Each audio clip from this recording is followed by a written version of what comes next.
W5GP and Brett WI7BG. And a shout out to Mark P. You know he brings the heat. Join the crew and tag along at W5KUB.com. Yeah! Glenn's in deep with the DIY, building radios that touch the sky. Schematic dreams and soldered art. He brings that maker's heart. Then Brett's on air, strong and clear, rocking Wyoming from ear to ear. He's wrangling signals like a boss, showing the world what hands don't toss. Amateur radio roundtable. We're loud, we're live, we're more than cable. 8 o'clock central, that's the call. Log in, check in, don't miss it at all. Tom, Glenn, Brett, and Mark on screen with hams worldwide in the in-between. Come on now, don't be gone. We're at W5KUB.com. Yeah.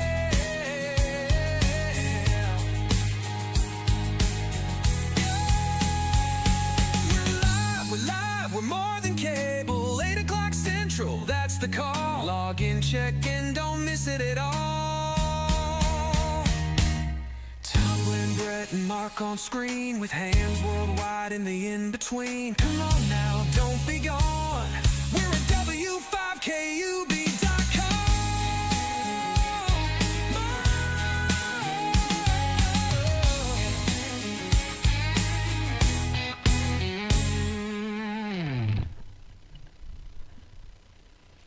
All right, mic test 1 2 3. Mic test 1 2 3 4 1 2.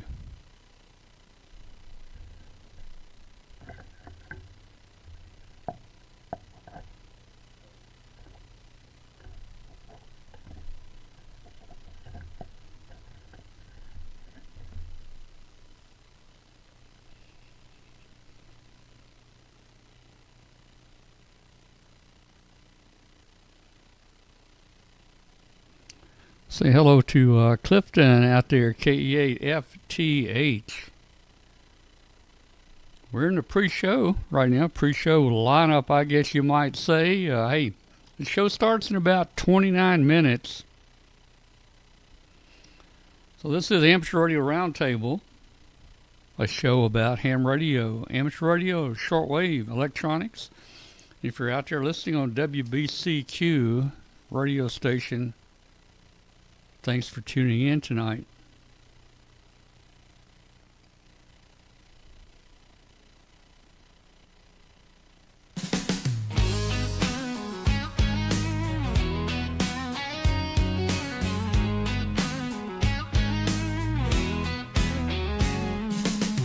Tune it in, the static fades a myth.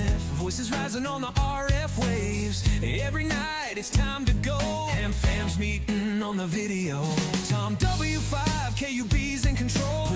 Pushing with that broadcast soul. From shack to screen, near or far, he's the reason we know who we are. Amateur Radio Roundtable, living loud, rocking every label. We're on at 8 Central every night, with signals clear and spirits bright. With Tom, Glenn, KW5GP, and Brett WI7BG. And a shout out to Mark P. You know he brings the heat. Join the crew and tag along at W5KUB.com. Yeah! Glenn's in deep with the DIY, building radios that touch the sky. Schematic dreams and soldered art. He brings that maker's heart. Then Brett's on air, strong and clear, rocking Wyoming from ear to ear. He's wrangling signals like a boss, showing the world what hands don't toss. Amateur Radio Roundtable. We're loud, we're live, we're more than cable. 8 o'clock central, that's the call. Log in, check in, don't miss it at all. Tom, Glenn, Brett, and Mark on screen with hams worldwide in the in-between. Come on now, don't be gone. We're at W5KUB.com. Yeah.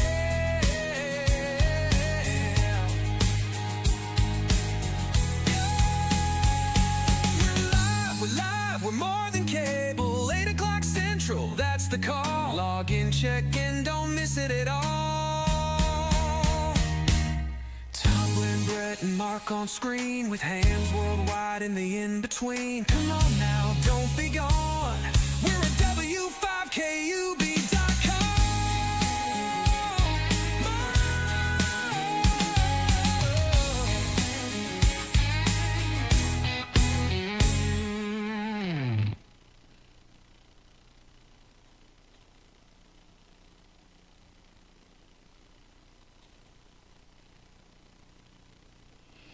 Still having trouble getting this playlist to run correctly. Let's see here. Sound like the same song. Let me see what we can do here. Something's just not running good.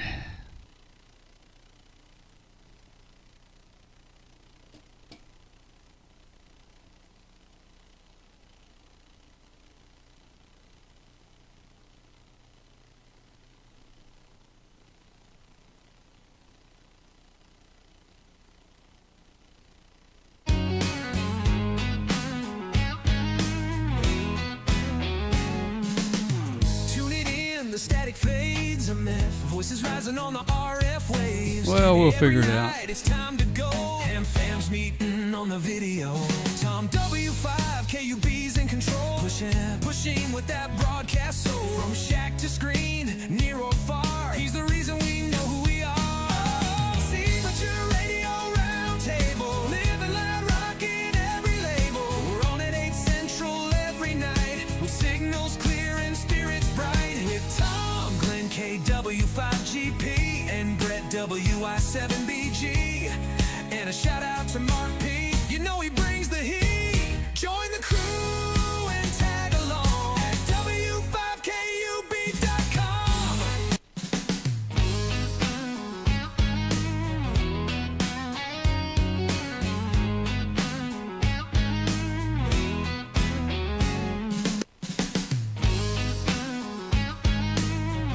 All right, guys, bear with us.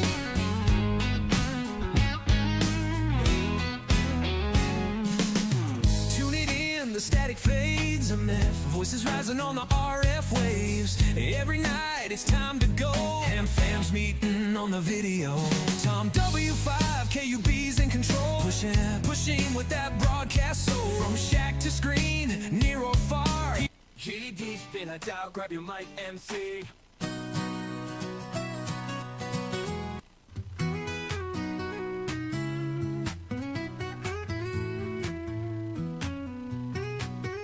Got the dial set, coffee in my hand, MC. Signals in the air from across the land. A shack, a screen, and a vibe so right. We're going live again this Tuesday night. It's not just static, it's a call sign wave. Where legends hang and the airwaves blaze. Hit the stream, yeah, don't be late. The round table's rolling. It's gonna be great. It's the best ham radio show online. Amateur radio roundtable every time. Tom W5KUB keeps the stream alive. With hams worldwide, we're feeling the vibe. With Glenn KW5GP breaking it down. Building gear and wearing that crown. And Brett WI7BG shouting clear. Coming in strong from ear to ear. Oh, and Mark P. Hey, we'll say hello out there to Randy, KN6BZG. Glad to see you again. Welcome. It's more than mics and modulation. It's heart and soul in every station. From kits and code to satellites. I guess I need to get the We picture back learn, on we here. laugh, Man. we share the nights. So Boy, oh boy. It's something about. grab your rig, grab your crew. There's always something cool Hey, and Randy. new. This playlist just doesn't seem to want to go to the next song. And we're working on that right now. When you click that tone, And just wondered, yeah, I guess I'm getting over it. radio show online. Amateur radio roundtable every time. Tom W5KUB keeps the stream alive. With hams worldwide, we're feeling the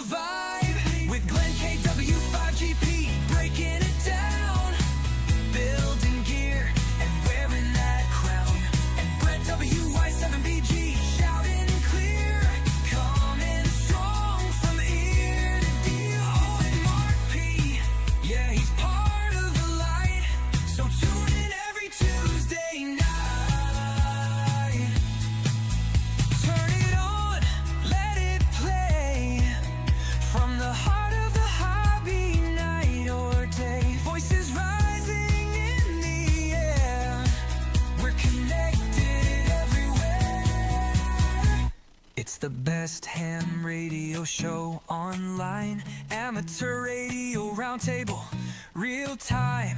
From Tom, Glenn, Brett to Mark P. They're the crew you want on your screen to see. So hit that stream and lock it tight. W5KUB.com. Tuesday night.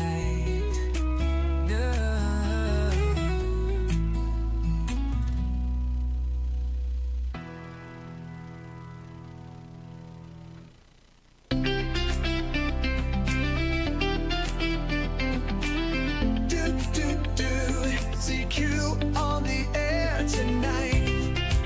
Well, Roundtable's lit and the signal's tight. Per static fades, I twist the knob. The shack comes alive, this is my job. LEDs glow, antennas high. Another night beneath the sky. I'm calling out, hear that tone. Across the globe, I'm not alone. The net's alive and I'm checking in. Let the conversation begin. We're at the amateur radio roundtable. We're all plugged in, solid and stable. W5KUB's calling loud and proud, spinning stories through the static cloud. From KW5GP to WI7BG, we're rocking the bands wild and free. Hey, Glenn's got mods on a breadboard base. Brett's breaking news from a distant place. Tom's at the helm like a seasoned vet, streaming it live on the internet. Antenna swing, the skip is long. We're singing the ham radio song. Spin that dial, let's catch some heat. 40 meters never felt so sweet. But at the amateur radio roundtable, with coax lines and power cables, D's patricians, QSLs, we got more ham than a southern belle. From KW5GP to WI7BG, we're working the world wild and free.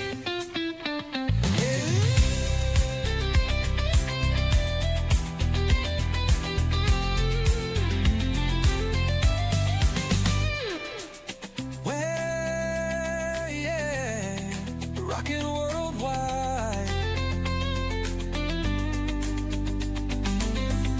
Mic in hand and a call sign, pride. Oh, yeah, the amateur radio roundtable. Story strong and signal stable. So key it up and call your name in this wild RF Hall of Fame. From KW5GP to you and me, we're hamming hard 7 to 3.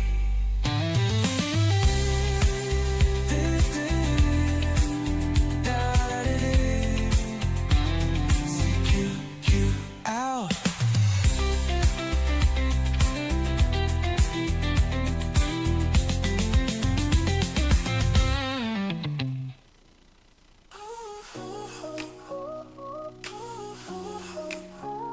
Roundtable's waiting for you. Spin that dial, grab your mic, MC. Another Tuesday feeling just right. GD from coast, we're tuning in, MC. At W5KB, let's begin. Whether you're a novice or extra class, there's a place for you, come join the blast. Building bridges from shack to shack. Ham radio family, we got your back. It's the best ham show on earth. Amateur radio roundtable full of work. Tune in 8 p.m. Tuesday night at W5KUB.com. It's outside URP to satellites in flight. Tom's got you covered, he's bringing the light. Come on now, don't miss the view.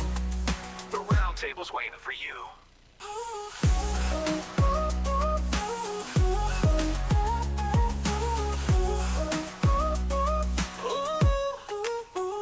Glenn KW5GP breaks it down so clean. Mesh networks and tech dream scene. Building the future one note at a time. Explaining it easy like a nursery rhyme. Then Brett WI7BG hits the stream. With hand-fast treasures of Pitcher's dream. Hello, Mark. KE8HIW.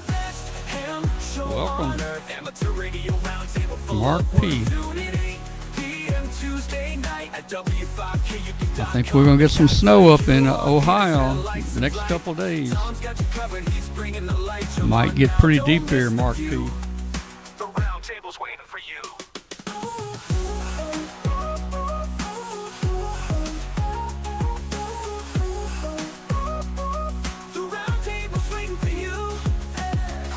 fly, the chat lights up. Stories shared over coffee cups, and laughs and listens on the air. Tuesday nights we're all there. It's the best ham show on earth. Amateur Radio Roundtable, know your worth. Tune in, chat, learn and play. We're live at W5KUB.com every Tuesday. Get the snowblower out. And all of you who are making ham dreams All right, guys, we'll be starting up the show here in about 15 minutes. Glenn is out tonight. Brett should be here in a few minutes. 8 p.m. Central at W5KUB.com. Yeah, you may need 8-wheel drive if it gets deep.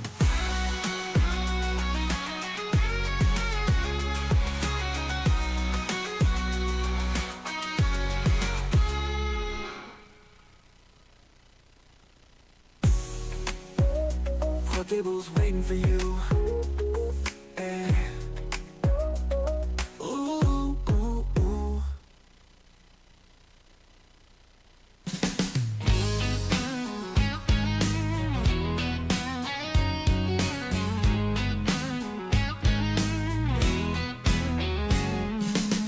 Tune it in, the static fades a myth. Voices rising on the RF waves. Every night it's time to go. Ham fams meeting on the video. Tom W5KUB's in control.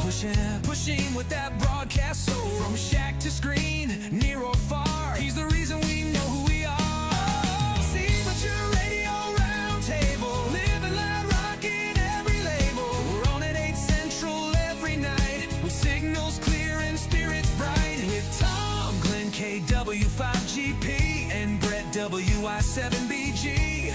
And a shout out to Mark P. You know he brings the heat. Join the crew and tag along at W5KUB.com. Yeah! Glenn's in deep with the DIY. Building radios that touch the sky.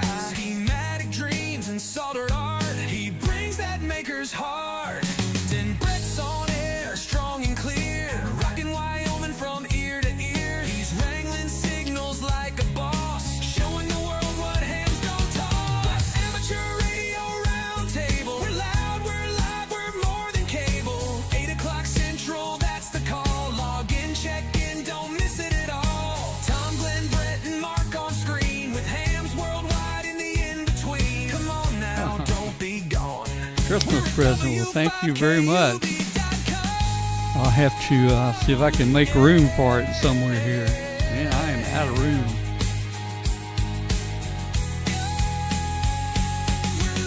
We're live, we're more than cable. 8 o'clock Central, that's the call. Log in, check in, Pretty don't thin, miss huh? it Okay. at all. I still have that great big old light bulb that you sent me. I don't know what I'm going to do with it. What was it, about a 10,000 watt bulb?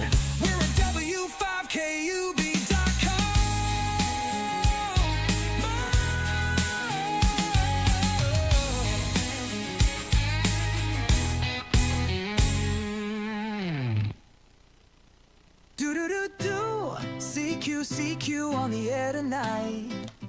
All right, guys, we are about And the signal's tight. We're about 10 minutes, 11 minutes away from showtime. Still waiting on one of our co-hosts to join. You're out there listening on WBCQ. We are glad you're with us.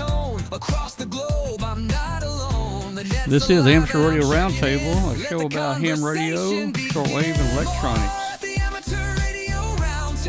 And if you found us on shortwave, you can always watch the show Tuesday nights, 8 o'clock p.m. Central Time, just by going to W5KUB.com and clicking on the chat and video button. And you can join our chat room and watch our live video.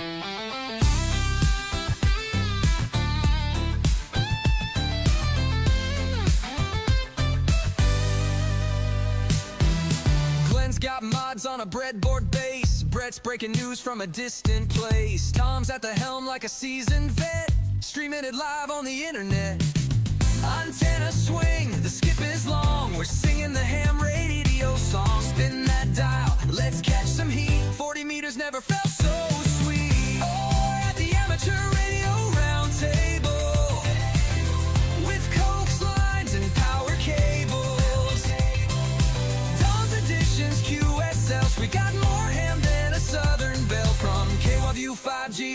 to do a new Y7BG. We're working the world wild and free.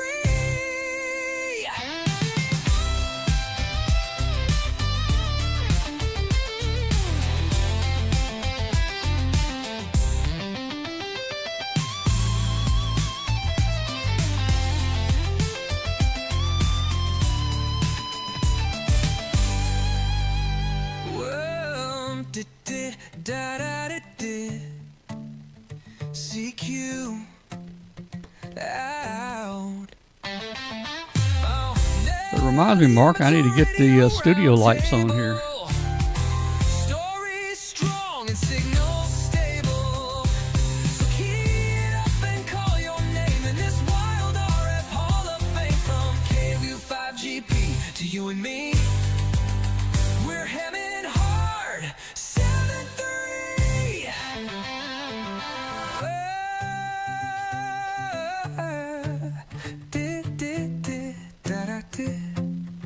CQ out. Do CQ on the air tonight. Roundtable's lit and the signals. There he is, WD8 IOL, man. Static fades. I was getting worried about you. Didn't know if you were gonna make it or not. This is my job. LEDs glow, antennas high, another night beneath the sky. I'm calling out, hear that tone across the globe. I'm not alone. CX6BT. Welcome, glad you're joining us tonight. Or at the amateur radio roundtable, we're all plugged in, solid and stable. W5 keys calling loud and proud, spinning stories through the static cloud from KWU 5GP. Yeah, I got it. I think I got the playlist working. I just had to check it to tell it to auto go to the next one. This thing has got so many options and buttons to select and dig down. Every mouse click, you can dig down 4 levels. At the helm like a seasoned vet, streaming it live on the internet. Antenna swing, the skip is long. We're singing the ham radio song. Spin that dial, let's catch some heat. 40 meters never felt so sweet. At the amateur radio roundtable with coax lines and power cables, D expeditions, QSLs. We got more ham than a southern belle. From KWU 5GP to Doobie Way 7BG, we're working the world wild and free.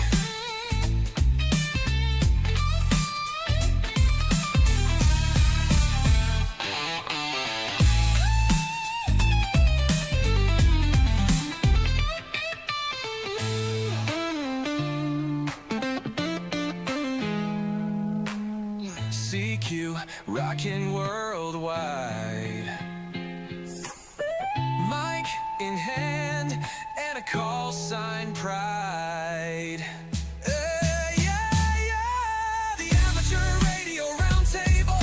Story strong and signal stable. So key it up and call your name in this wild RF Hall of Fame. From KWU 5GP to you and me, we're hamming hard, 7-3. CQ out.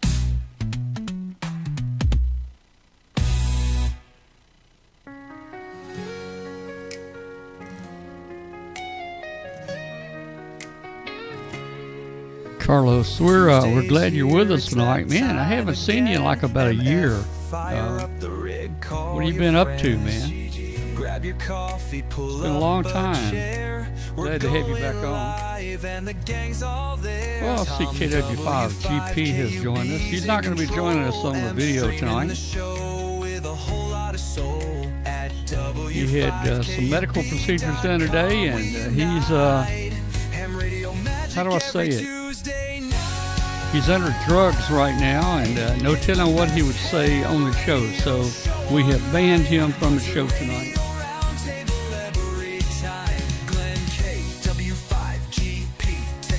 Say hello to Glenn, KC1PFS.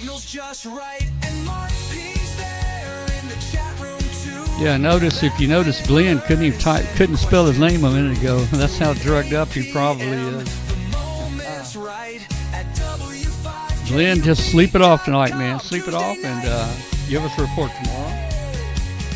There's a chat room buzzing, full of cheer and talk with the hosts. They're always near, building antennas, talking DX dreams, living that life on the ham radio scene. From solderist to the latest news. El Presidente. All right. Oh, really? Okay, there we go. Look at there. Look at there who we got on here tonight, man. He made it. He made it. Yeah. What? And I said you Glenn, made it. I assume, is recovering from whatever he's recovering from. Yeah, what'd you say? I wasn't. I assume that Glenn is recovering from surgery now. Yeah. Yeah, he must be on some good stuff because he just typed his name wrong in the chat room. He corrected it. Oh, they probably gave him the good stuff. Oh, yeah. Man, you can't, well, I don't know what he came home with, but I love that propanol. That's pretty good, man. Oh, yeah. Almost as good as what the dentist gives you. I don't know. Well, you know, I don't know. Man, the 12th of January, I got to go back. I've got two small fillings that's under two crowns. He's going to have to cut those two crowns off and put two new crowns on. And, I told him to do both of them at the same time, and he said no problem. And out of all these years, this is the first year I've ever tried to gas out. And, man, I like the gas, man. I like it. I tell him, I said, keep turning it up till I don't make sense on what I'm saying.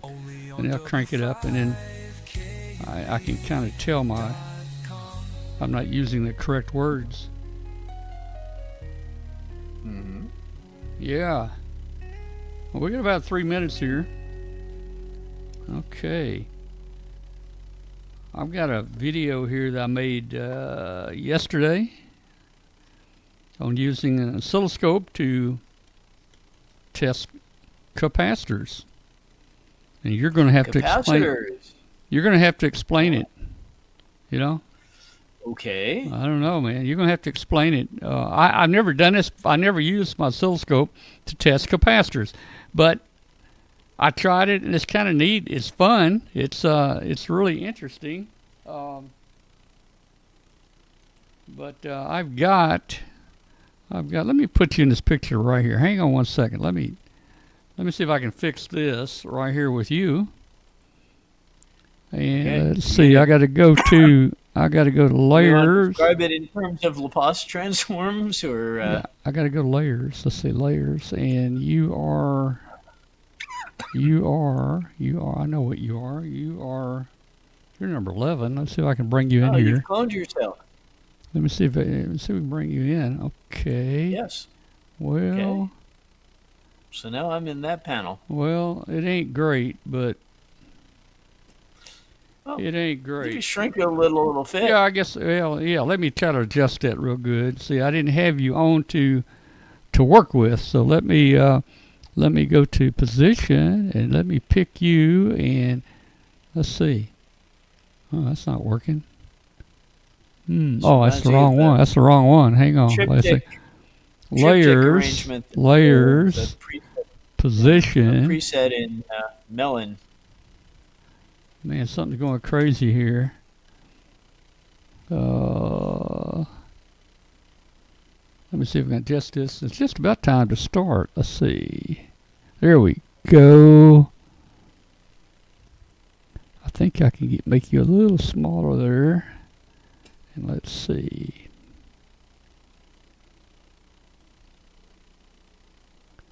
Let me see if I can adjust you in or out here a little bit. Yeah, that's working. Let me see if I can. Whoop. Yeah, let's see. That's not too awful bad, I guess. So if we have trouble explaining this, I have the official AI reason on why the scope does what it does. So we'll get into that in a little while. No. So what are you using as a signal generator? I'm using the generator built in a scope. This scope has a function. It has a function generator in it, but we're using. I've got it tuned to just a square wave, just a square wave at like 1 volt peak to peak, something like that. Well, it's going to give you all of your. Is it the even? I think it's all the even harmonics. No. Sum up to a square wave, right? It's it's a square wave signal that's going from the generator to the scope, and we got 8 o'clock. We need to get started here. I'm not gonna put the answer out. I'm not gonna put the answer out yet. Okay. All right. Let's see if we get started. Let's see if we get started here. It's the best ham radio show online. Amateur radio roundtable every time. Tom W5 KUB keeps the stream alive. With hams worldwide, we're feeling the vibe. With Glenn KW5GP breaking it down. Building gear and wearing that crown. And Brett WY7BG shouting clear. Coming in strong from here, DD. Oh, and Mark P. Yeah, he's part of the light. So tune in every Tuesday night.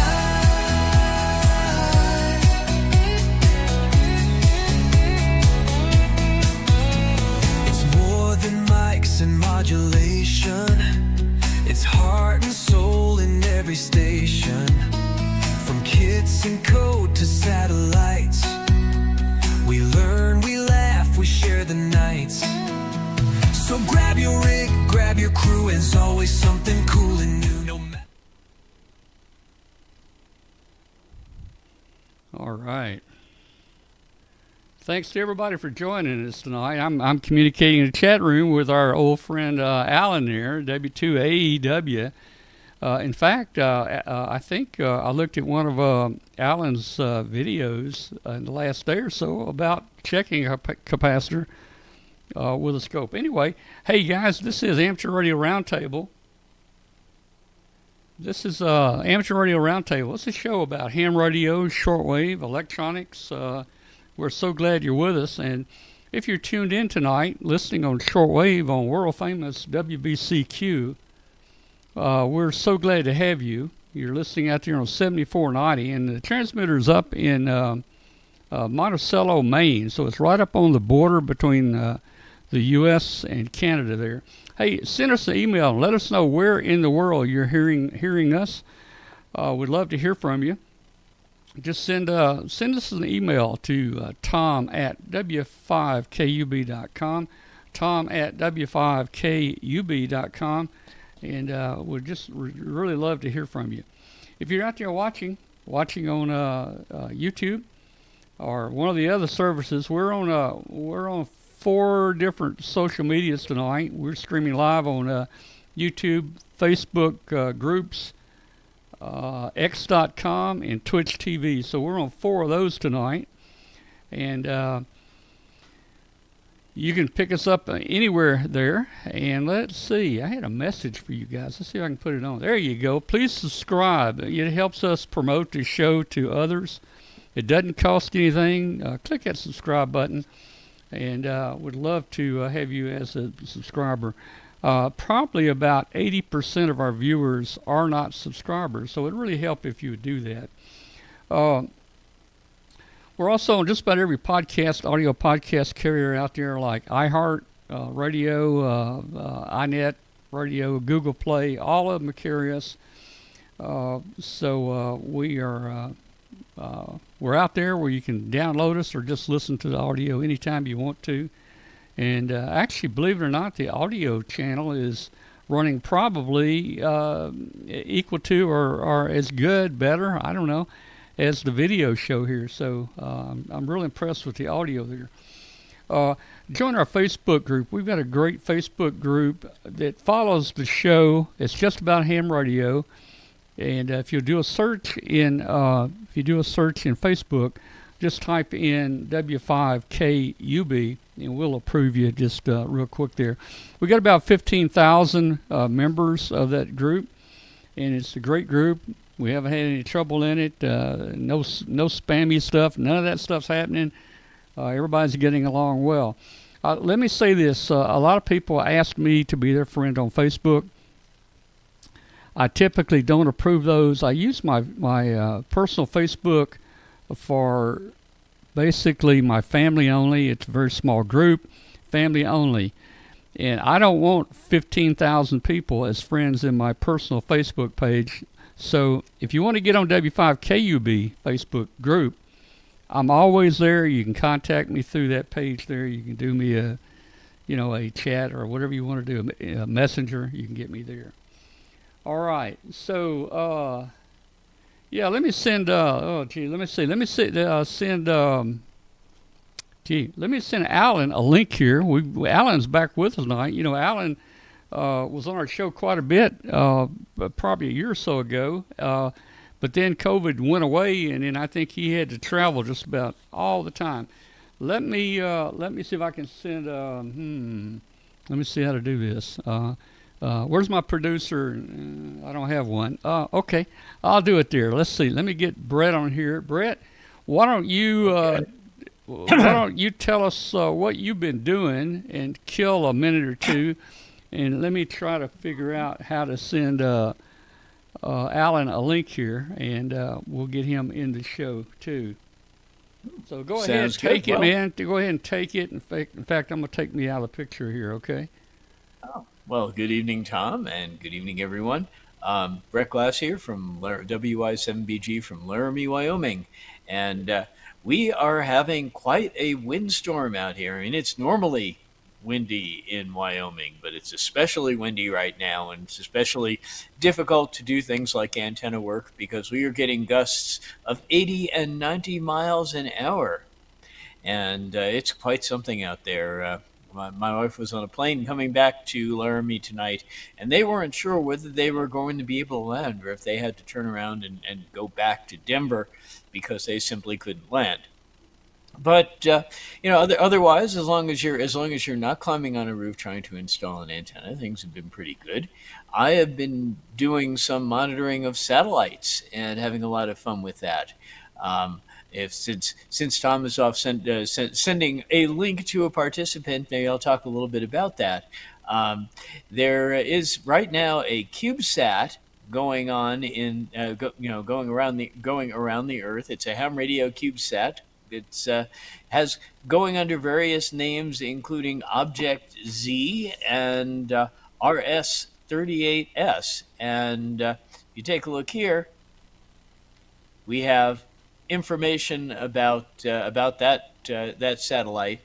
It's in a very low orbit. It's going around really quickly, and it's got it's making a lot of passes over our areas. It's called RS-38S. It's a Russian CubeSat, and it is transmitting SSTV. And it's using a mode called Robot 36, which takes only 36 seconds to send an image, which is good because it goes by quickly. And it started transmitting it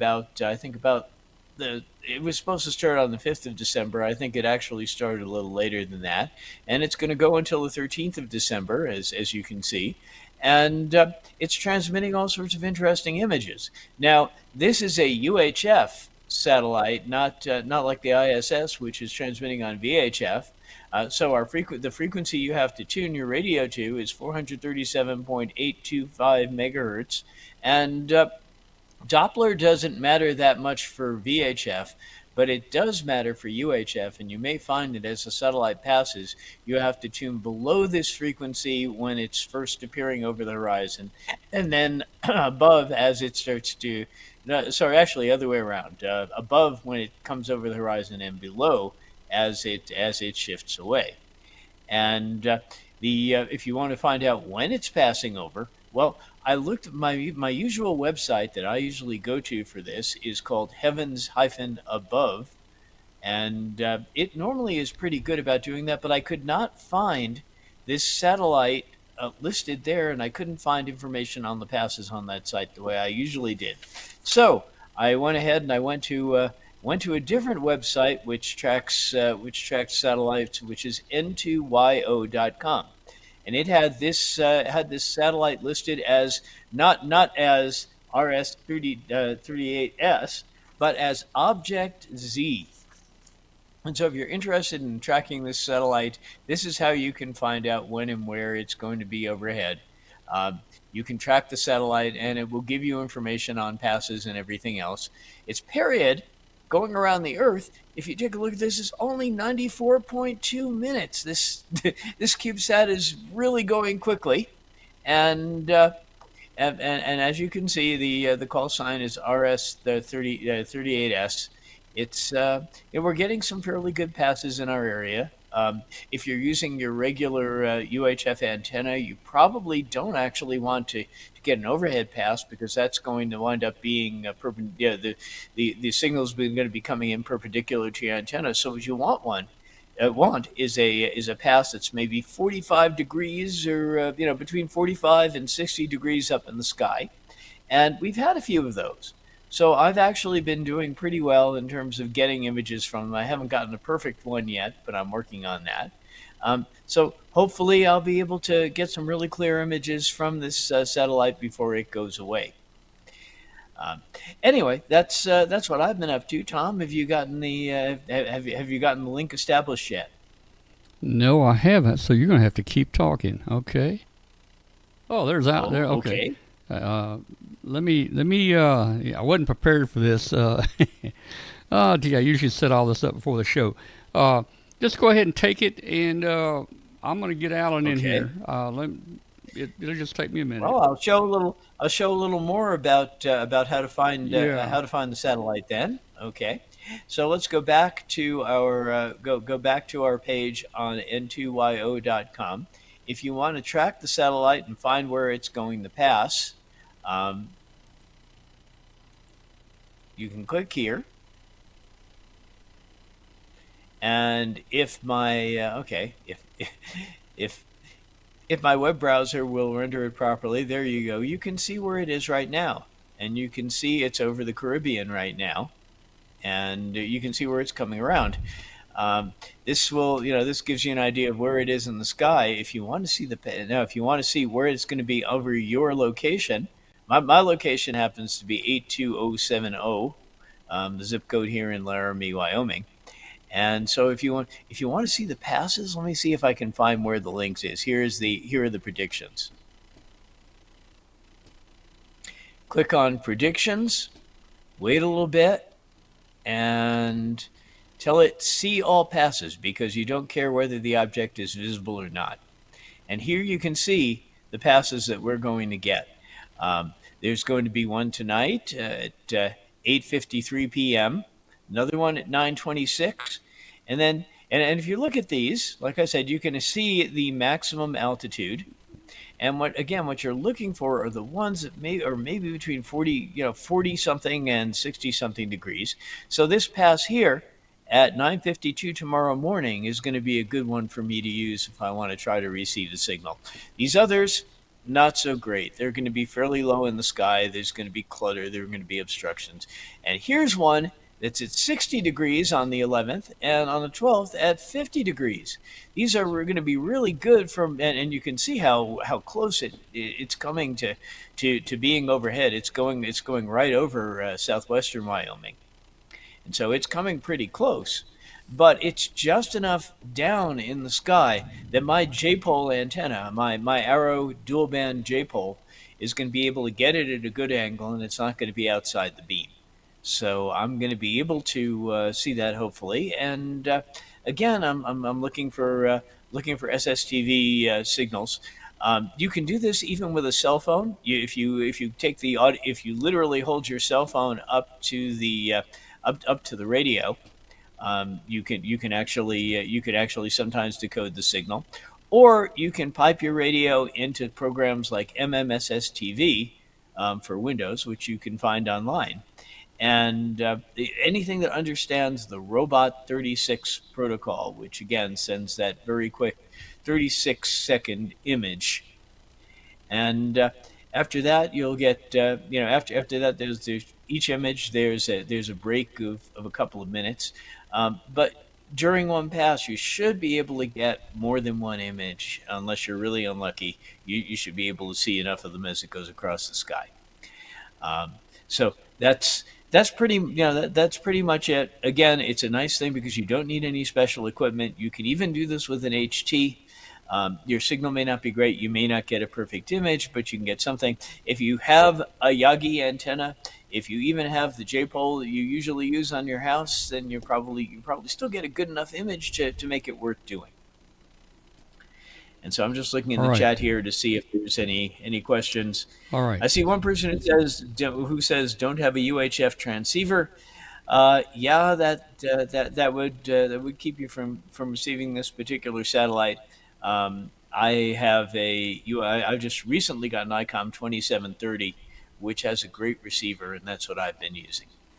So, Tom, how are you doing there? Well, let's see. I don't know. I sent him 3 links. Alan, check your email again. I think I had to resend the link one last time, so check your email once again, and hopefully we'll be able to get you in here. Oh, this will be good. Glad to have Alan here. Of course, we don't have him here yet, but here we go. Yeah, to be able to talk about Fourier transforms and such. Oh, what was it last? Oh, Alan said he's waiting for the 3rd link. Okay. I'm going to make sure it got out. Okay. I'm sure it did.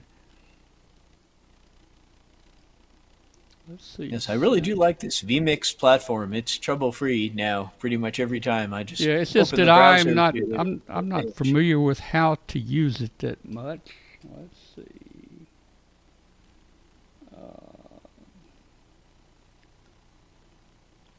But it's able to do all sorts of neat things, and I can do. I can use. I'm transmitting using OBS, so I can do things like this, where I can change my background. Yeah, I'm so confused right now. Let me see. I want to make sure that see that you got the right link. Open call manager. Okay.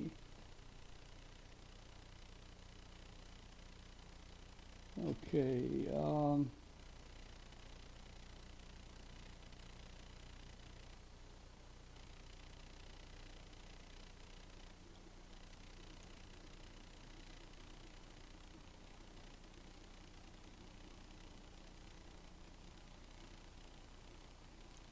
E21.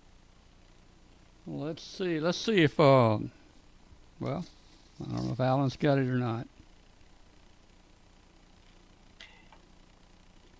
If you like, I can try to send him the link. Well, but you don't have the link. I can send him the one I use. It should work for him, right? I don't know. Will it? We can give it a shot. I think I sent you a 3rd one, Alan. Here, I'm gonna get you one more here. I mean, I'm gonna resend it, and we will we'll make this. Just stand by. We'll stand by. All right. This ought to be pretty good here.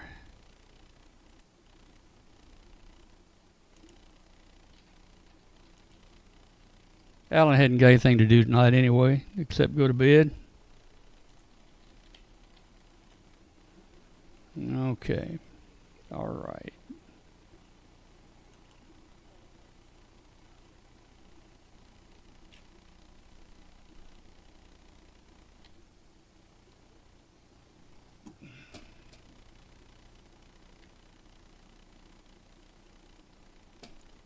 Alan says he's using a link. He's using a link. All right. Let me see if I see him on here. Hang on.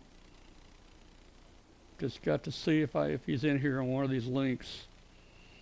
Uh, Typically we don't reuse the links, and he may be on an. Oh, I may have sent him an old link. All right. Hey, if you're out there, it's time to go get a cup of coffee and come right back. We'll have this thing worked out here in just a minute.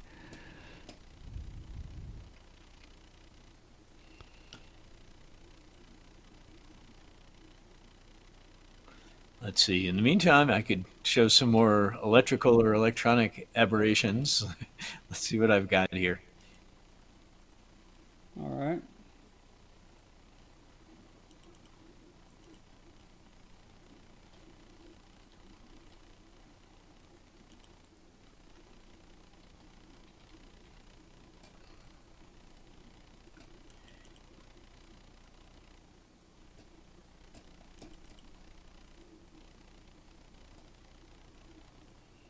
All right, Alan, I just sent you another link. I think I confused things here with all the different applications I've got running, but you should get it there.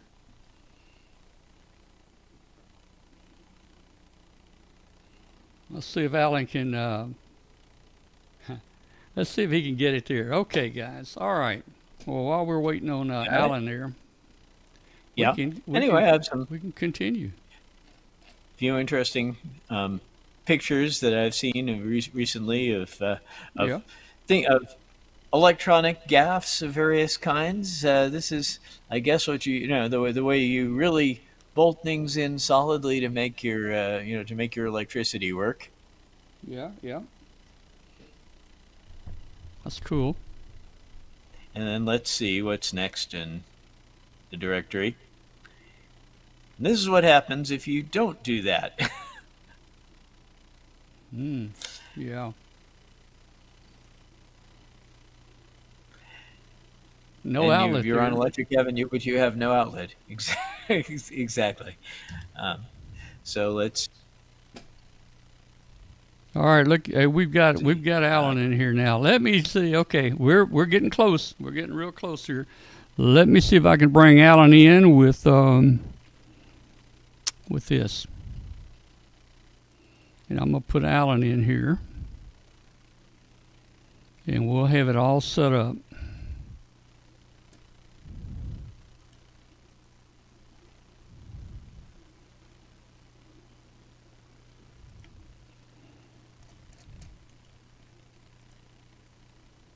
Yep, we got him. Okay. Let me get him sized in here. See, my production my production people should be doing this, but I don't have any. That's the problem.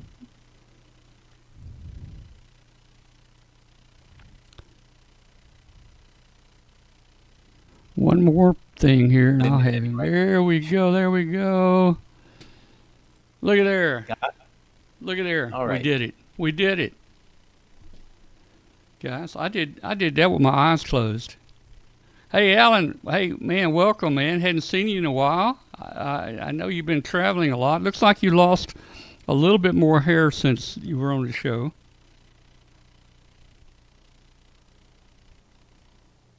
Yeah, but you're looking good there, man. You're looking good. So you're in Maryland tonight. Okay. Well, kind of cool, man.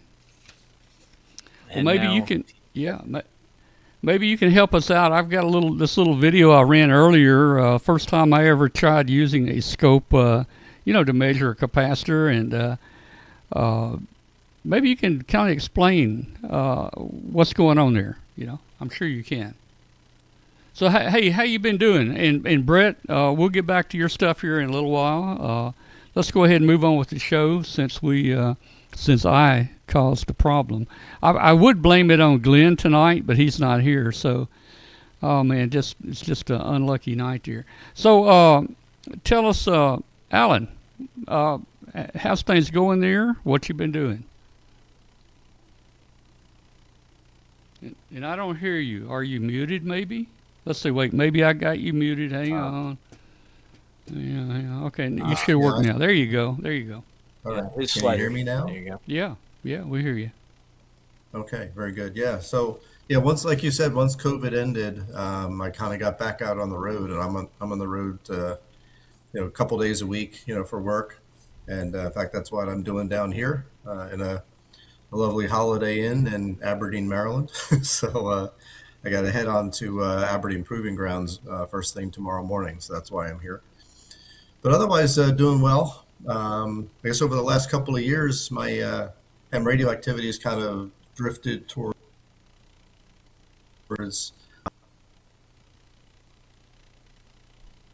on the air video operation and playing around with that, and trying to make videos still for my YouTube channel, but haven't had as much time to work on that either. So anyway, I figured I was here and I saw that, oh yeah, it's Roundtable night. So let me see if I can get in here from the hotel room.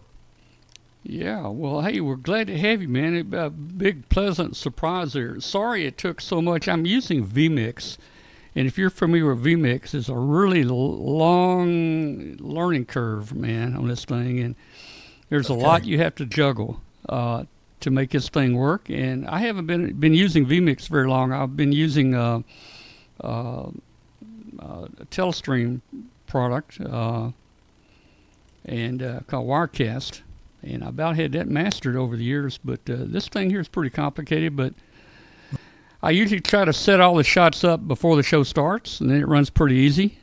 I didn't expect you tonight, but I'm glad you're with us, man. No, I'm glad to be here. Like I said, I'm happy to look at the video that you did on that, and we can talk about it.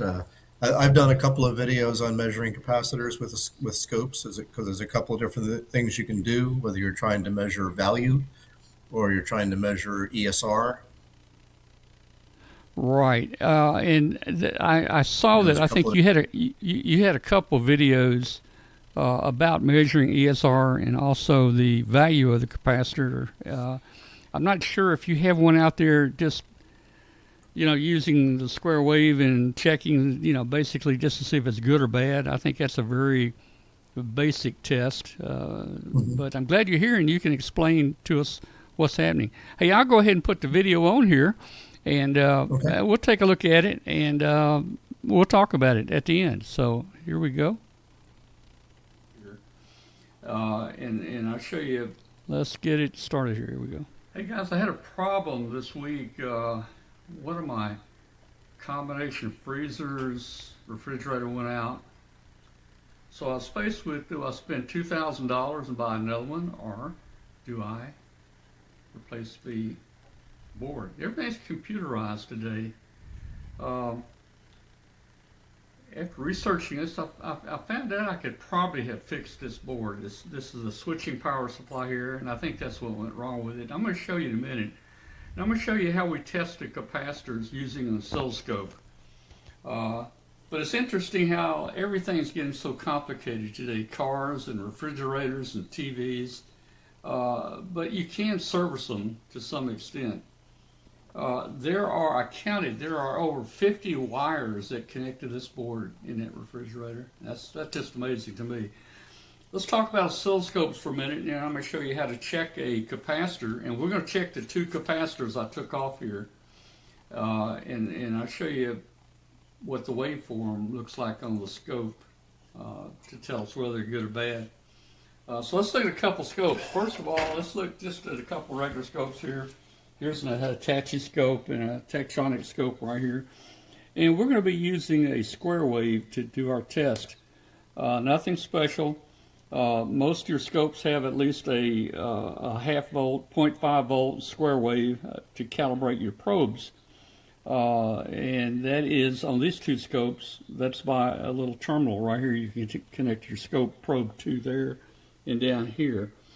But I've got another scope over here that is a little bit more modern one. It actually is kind of automatic, but it has a generator in it, and this generator, as you can see right here, it creates different waveforms. There is a square wave, and let me turn the knob here.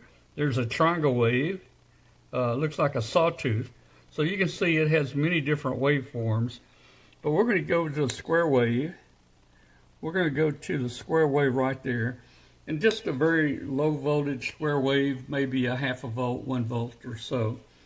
What I'm going to do, What I'm going to do is just use two scope probes, two standard scope probes here, and we're going to put them on ×1, ×10 would work, but we're just going to feed the generator, the output of the generator, into the scope, and we're going to look at it on scope. So I'm just going to connect the minus to minus here. How to get it, and then I'm going to connect the scope probes together like this here. Yeah. Now you can see there's the square wave we have on the scope now, and that's being generated by our internal generator. So this is our test system right now, and what we're going to do, we're just going to take these capacitors and put them across the. We're going to just put the capacitors across the probe here, and we're going to look at the waveform there. So in order to connect the capacitor, I'm just going to use a couple of jumpers, clip leads. We'll put that one on there, and let's see if I can get this on here. Okay, so here's our test leads right here. Okay. All right, so in my junk box, I just had an assortment of various capacitors that I pulled out of things. And you know, I do a lot of building, and I'll reuse capacitors. I pull off boards. And I'll tell you, some of these capacitors in here probably are 50 years old or older, especially these little gray ones right here. These gray ones came off of us. That was pretty common back 50 and 60 years ago, but they test good. I want to show you how we're going to test here with this, and you can look this up on YouTube. There are several videos that show this setup and how to test a capacitor, and they explain it. So I'm just going to take my two test leads here, and I'm going to clip it on this capacitor. This is a 50-year-old capacitor. Now, if the capacitor's good, the square wave is going to go away, and it's going to go to a straight line at 0. If it's not any good, the square wave will remain. So let's just touch this, and let's watch this square wave here. All right. Basically, that capacitor checks good. You can see when I touch it here. If I can make it, there we go. You can see when I touch it, well, I'm not making good connection. Let me just clip it. There we go. We got our 0 line. All right, now, let's just check a couple of capacitors here. This came out of a switching power supply, a 47 microfarad at 400 volt. Let's just see how it checks out. All right, let's look at our scope here. Okay, that was good. Good. All right, let's look at one more here. Here's another 47 microfarad out of a switching power supply. We're going to put our test leads across it. Watch the scope.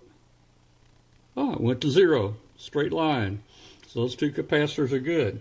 Now, here are two capacitors that I pulled off of this board. Here, let me get the camera on it to show you again. I pulled these two capacitors off this board right here. And let's check them and see how they look on the scope here.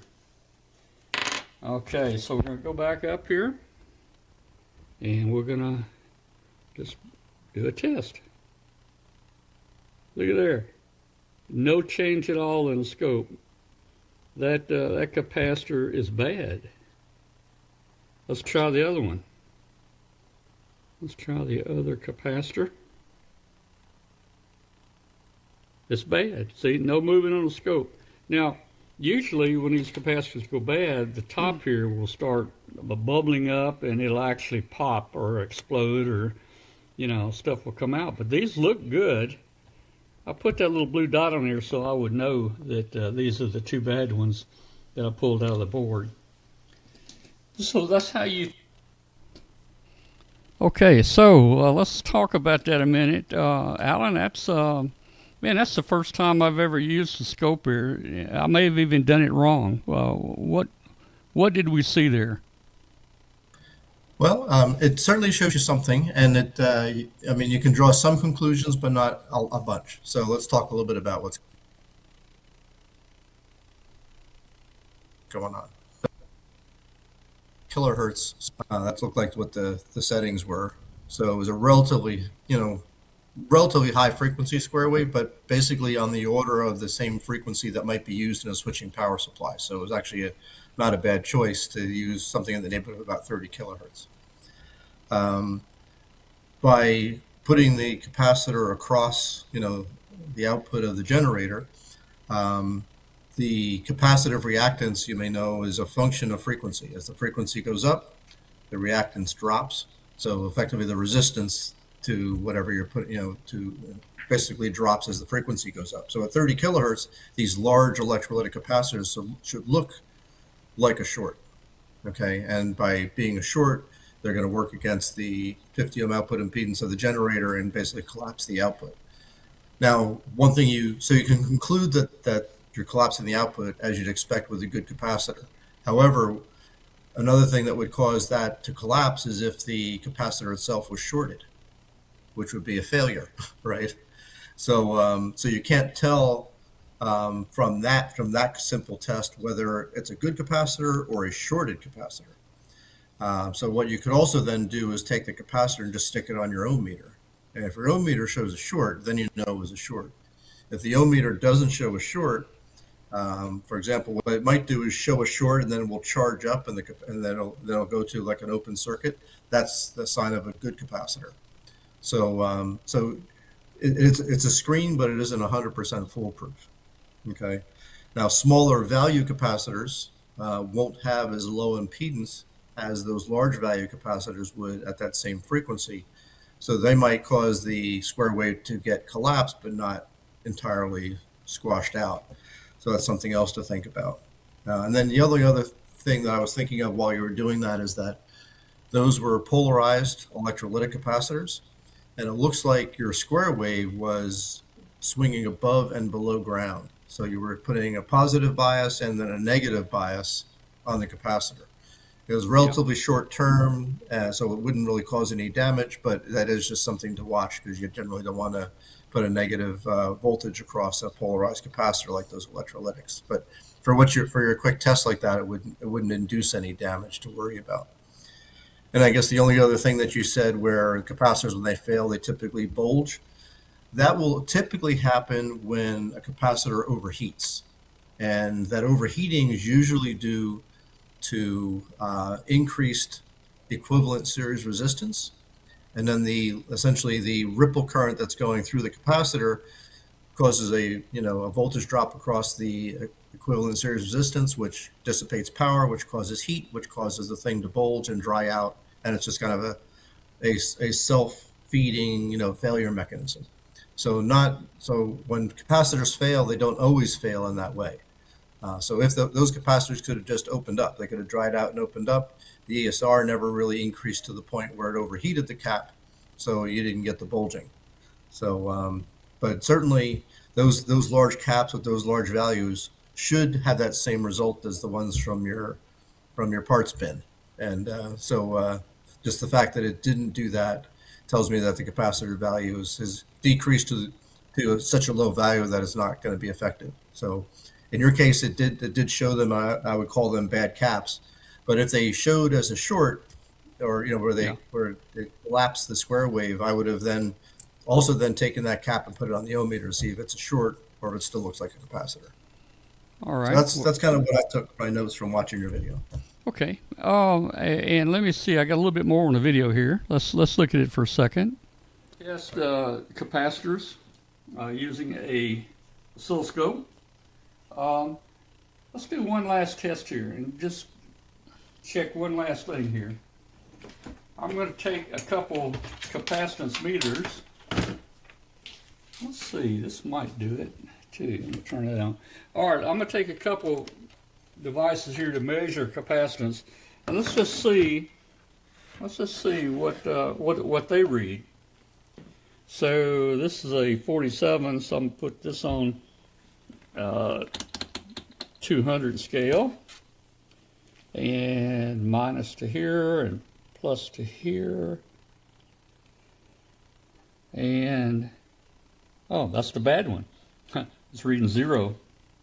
Reading 0. The bad one's reading 0. Let me get a good one here. Now this is a 47 microfarad. 47. Watch this. Look at there, but it's only reading 28 microfarads. So what do you think? Maybe this has a high ESR? There may be an issue with this, but I want to show you something else. Let's take only reading 28. Another capacitance tester, and we'll go to 200 microfarad scale, and let's just let's see what it reads there. This one read 28. Let's see what this one reads. Remember, this is a 47 microfarad. Let's see what it reads.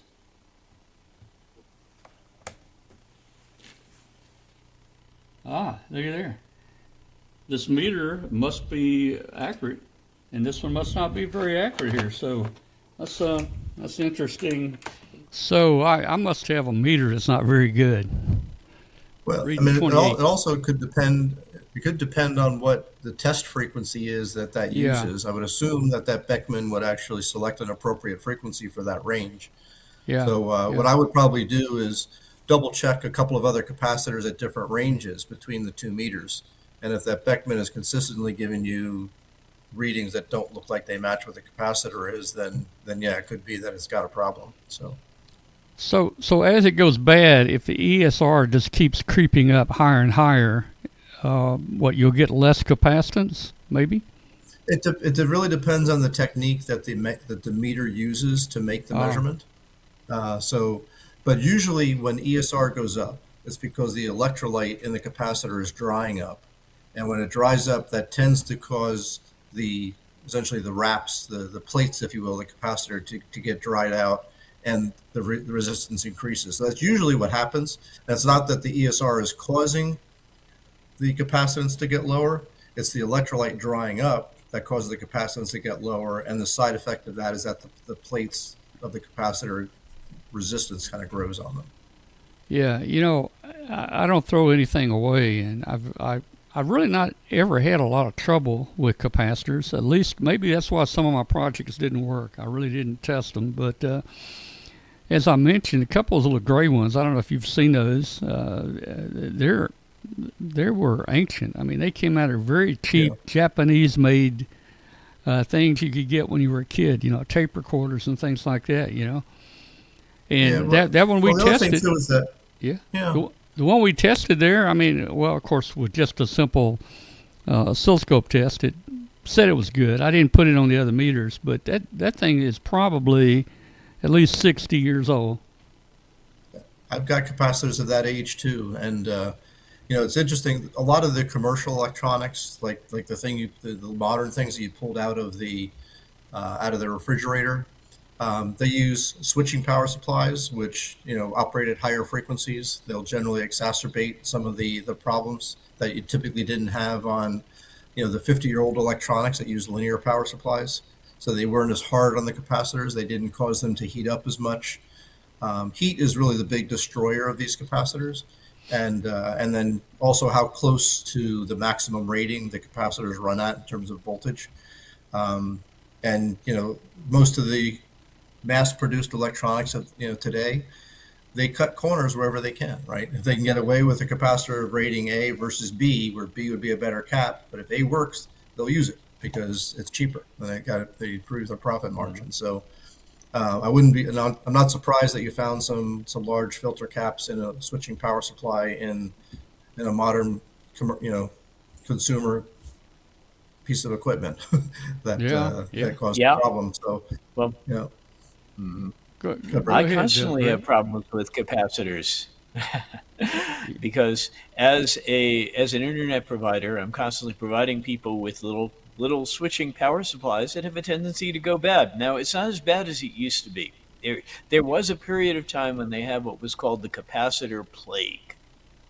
and that was when a whole bunch of bad capacitors came out of the Far East. As a result, it was essentially the recipe for the electrolyte was pirated by a company that got it wrong. And as a result, lots of computer motherboards and lots of power supplies got bad caps in them, and the caps would leak, they would explode, they'd do all sorts of nasty things. And so I also began to test capacitors, although I didn't use an oscilloscope for it. One test that you could do with the capacitors in your oscilloscope is to slow the square wave down and wait to see when it doesn't disappear anymore. A capacitor in series with a resistance, I assume your impedance of your generator is something like 50 ohms. I don't know. You're going to have an RC time constant in that RC circuit. And if you lower the frequency enough, you're just going to start seeing some ripple. It's not just going to be zero anymore. And if you start to see that, that actually means that the capacitor is storing energy and the capacitor is good. If you slow it down and you never see any signal reappear, something is wrong. Yeah, probably a short in that case, right? Exactly. Yeah. Yeah, it's probably a completely bad capacitor in that case. So you can do some tests, some tests other than that. If your signal generator is practically a pure voltage source, you can put a resistor in series with it, and then calculate the RC time constant. And technically the RC time constant is the time that it takes to decay to about I think 2/3 roughly of what. Yeah, it's a power of the number E that it decays to, but it's roughly 60% down is the time constant. So when your period of your square wave gets close to that time constant, you're going to see some ripple. Yeah, I'll tell you the neat little trick. If you wanted to look at that RC time constant and actually measure it on a scope. The neat little trick is if you put the square wave into the capacitor and you get the kind of that exponential rise and an exponential fall. If you set it up so that it rises and it gets to the top, adjust the vertical scale of the scope to be 8 divisions. And then what you do is count how long it takes to get to the 6th division. And that's 63%. Basically, it's your 1 RC time constant. Well, we had a question in the chat room. Let's see. Would caps going bad, and it just rolled off. If caps go bad in his guitar amplifier, would that cause it to see? Oh, cause it to would have hum? Would a bad cap cause it to hum? Yeah, I guess it would. Yeah. Well, there's two things that could cause it to hum. One is that certainly a bad capacitors on power supply could cause some ripple in the power supply. That could cause it to hum. The other thing that might cause it to hum is that it doesn't know the words. Yeah, growing up with my uncle in a TV repair shop back many, many years ago, the All-American 5 radios and different radios would come in with a hum on them, turn it on and instantly you got that hum there. And, it's always that big filter in there, that dual 80 20 microfarad, I think, filter. And we could easily just go straight to it, take another cap, 40, 50 mic cap, bridge it across there, and instantly the hum goes away. And those were easy fixes back then. Yeah, so it was either that or a heater to grid short or something in one of the tubes. Yeah. All right. Well, do we have any more questions in the chat room? Anybody? You got any questions while we're on the subject? Bill's asking, what frequency are we on? I have no idea. Maybe that's a different conversation going on. I don't know. Well, I think when you had your scope in the video there, it looked like the square wave frequency you were using was 30 kilohertz. Yeah, it was 30. Yeah, it was. Yeah. I'm assuming that's the frequency he's talking about. Maybe he's talking about the frequency on maybe on so. shortwave. There's a lot of things going in the chat room a lot of times that aren't in the show here. Hey, stick around with us, and I'm sure we'll get into some more discussion here, Alan. But Okay. guys, I just want to show you. I've showed you a QSL card I got recently, kind of LZ1015RW. I don't know if you can see that or not. Let's see if I can get here. LZ1015RW. That's a weird call, isn't it? Well, there's a couple more weird calls going to be happening right now that you might want to look for if you're interested in these. And let's see if I can bring this up right here.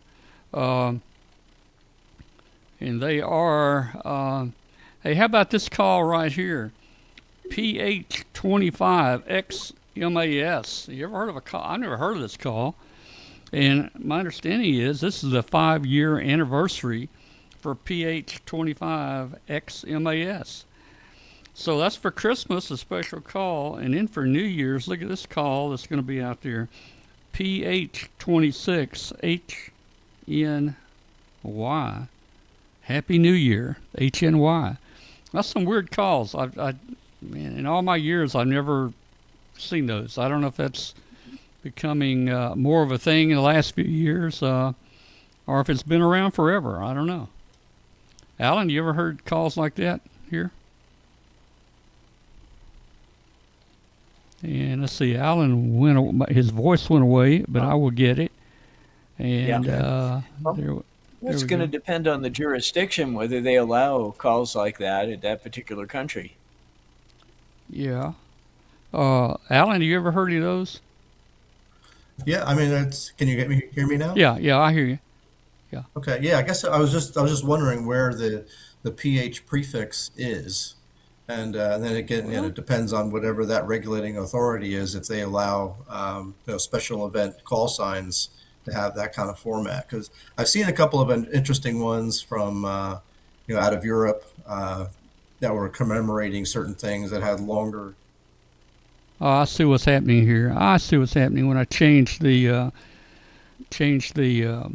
scene. I don't have your mic set up to stay on. We can fix that. Ah, okay. Okay. Yeah, I'm trying to look up the country here. PH. Well, let's see. PH2 is what? The Philippines, I think, right? I don't know. Maybe. I'm pretty sure PH is the Philippines. All right. Well, we'll verify that. Somebody in the chat room looked that up, and It's actually in the Netherlands. Don't let me look it up because I'll screw something up here on the settings. Yeah, it's actually in the Netherlands. I just looked it up on QRZ. Well, that's where. Well, I mean, that kind of makes sense. Isn't that where Santa Claus is from originally? Somewhere in that area. Sinterklaas, yes. Yeah, so I guess that makes sense there, really. All right. Well, learn something new every day. Hey, I ran into another thing that was really interesting. Let me see if I can pull it up here real quick. And I'll show it to you.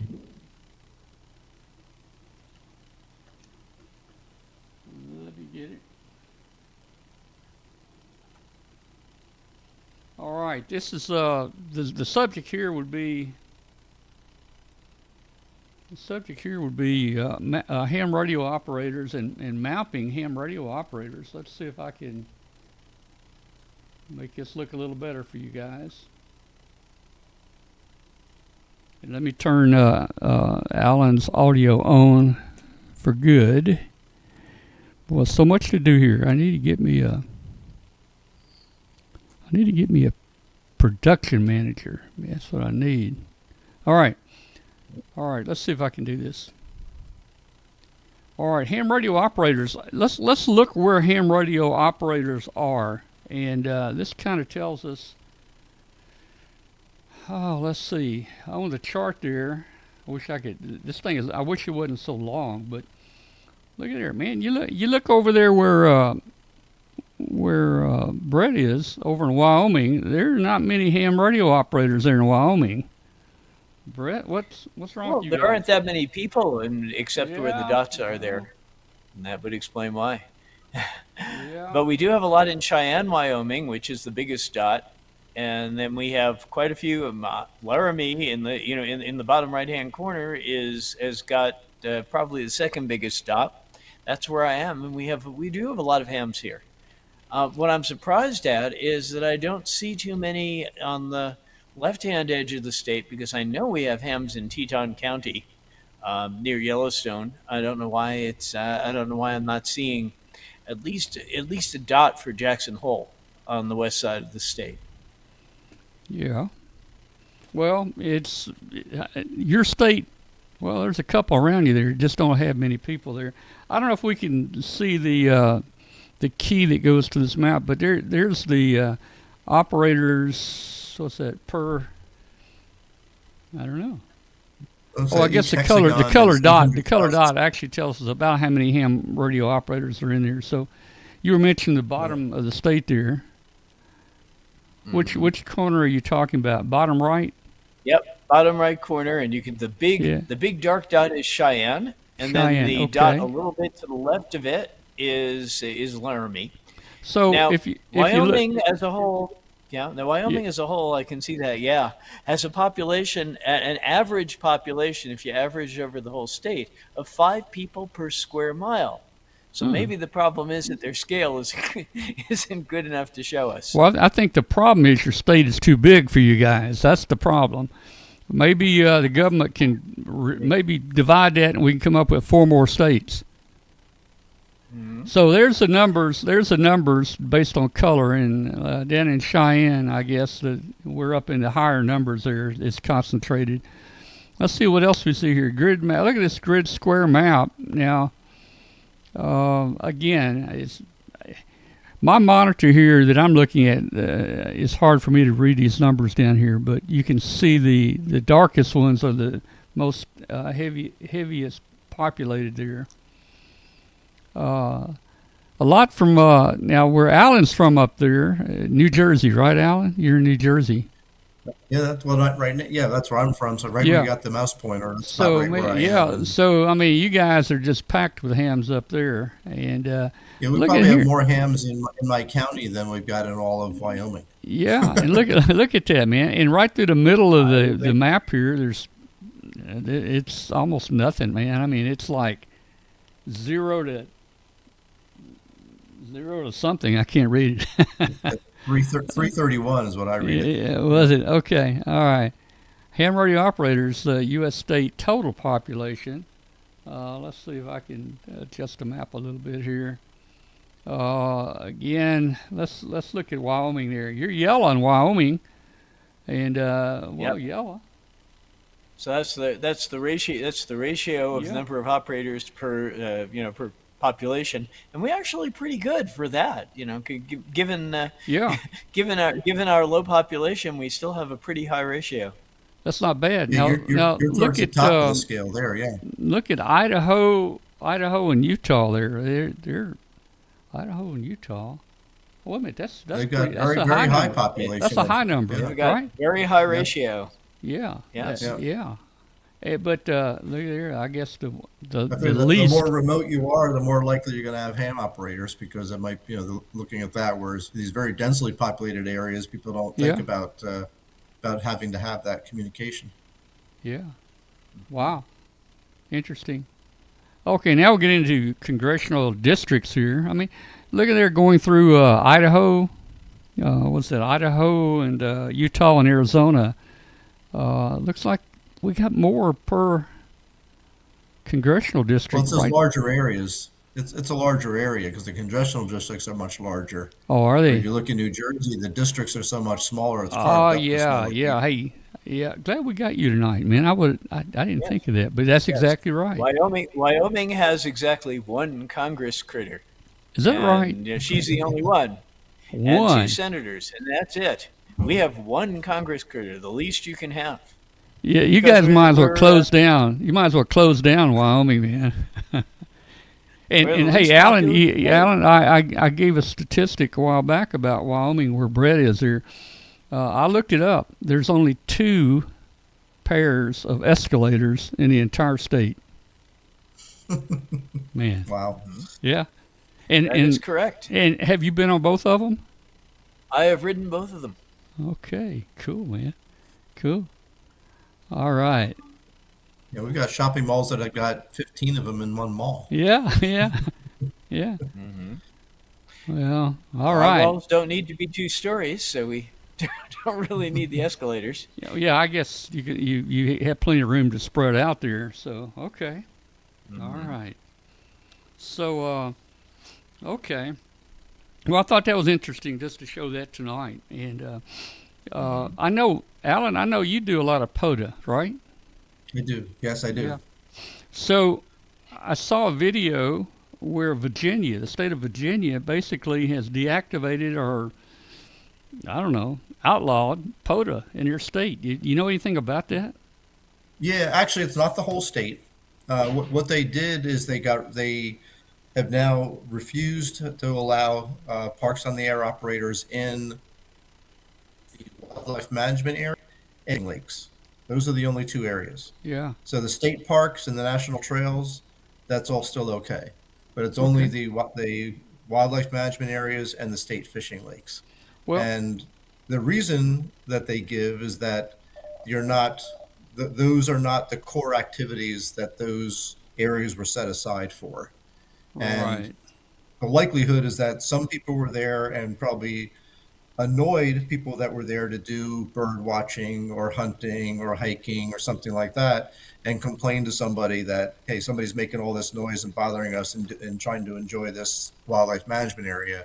And they made the decision to get rid of that, get rid of, allow or not allow those activities to happen anymore. Yeah, But it was I only read those I two read classes. where noise was one of the big factors I think in making that decision. I don't know, but Yeah, yeah, and it could be. I mean, people yeah, go out there and they'll set up, maybe a big area. They won't have headphones on, and they make noise. And if someone's out there trying to do bird watching, the noise is going to drive the birds away and then mess up that activity. And that it could have been something like that triggered it. Who knows? But that's really what it came down yeah, to. It's not and so it's and not all of Virginia. So it's just and if a bird lands on your antenna, you're going to be telling it to get off, shoo, go, and you know it just doesn't match the Yeah. I don't know, I can't think of the word, the goal or whatever of the park. It just doesn't fit right. well. Yeah, That's not what the it park isn't was in line designed with for. right. Yeah, Yeah, it's not in line with the reason why the park, that activity or that area was set aside for those activities. So Yeah. unfortunately, it Yeah. was probably some people who weren't being courteous that ruined it for probably, everybody else. probably so. Yeah, yeah. Yeah. I wish All they right. allowed city parks because it'd be great to promote ham radio, but it really has to be a state park or a federal one before they'll allow it. Yeah, I mean, Maybe there's there are many nothing to stop. too many to keep track There's of. nothing to stop you from going into a city park and setting up and operating it. It's just not part of the POTA program. So Well, you could make up That's a true. number. You can make up a number. This is Park One. yeah, 'cause I didn't know. Hey, yeah, I mean, you certainly where's the can go out and numbering just for? operate and Yeah, just hunt POTUS while you were there. It doesn't count for anything for you as you're not going to get hunted for anything, but you could work other POTA stations and be a hunter wherever you want. So you could set up in the middle of a city park and do that.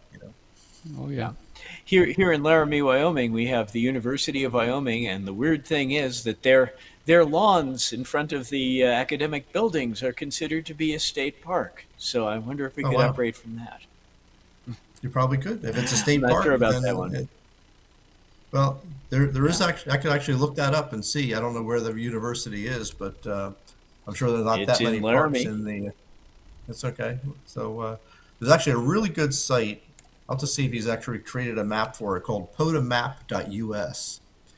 And for most of the states, you select the states that you want to look at, and it actually outlines all of the parks, all of the state parks that are in the area.